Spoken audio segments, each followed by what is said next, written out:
नमस्कार मित्रांनो, स्वागत आहे तुमचं वेल्डिंगवाला आबा या चॅनलमध्ये. तुम्ही आणि म्हणशीला हे काय दाखवाले सगळा कारखान्यातला पसारा काय काय पडले, हे झाले ते झाले. कारण पण तसंच आहे हो. कारण खंडेनवमी आली की 2 दिवस चांगलाच कारखान्यामध्ये पिट्टा पडतोय.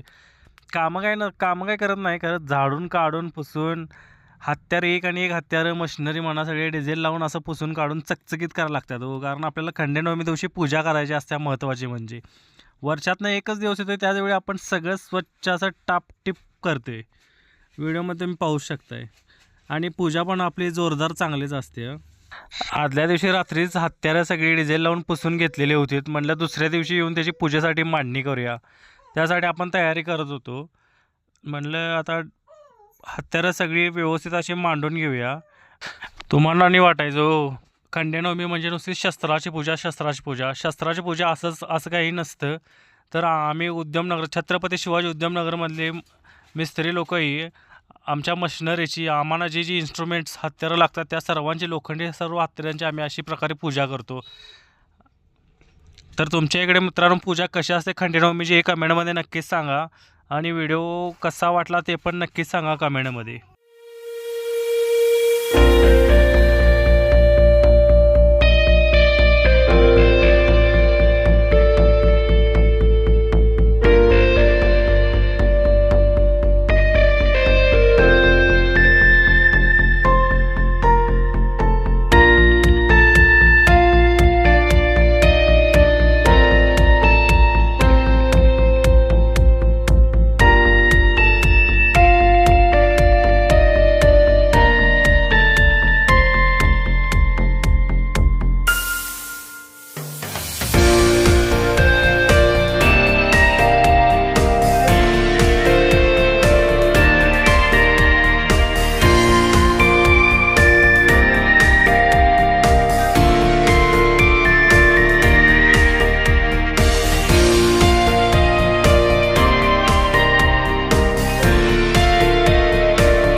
आणि यामध्ये सगळ्यात महत्त्वाचं म्हणजे आमचं साईडवरचं मिस्त्री शिवा पण उपस्थित होते.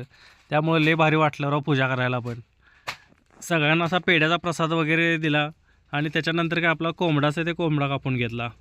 अशा प्रकारे मित्रांनो आमची तर खंडेनवमीची पूजा असते. कमेंटमध्ये नक्कीच सांगा तुमची खंडेनवमीची पूजा कशी असते आणि कशाप्रकारे तुम्ही करता ती. आणि व्हिडिओला लाईक करा, शेअर करा. थँक्यू.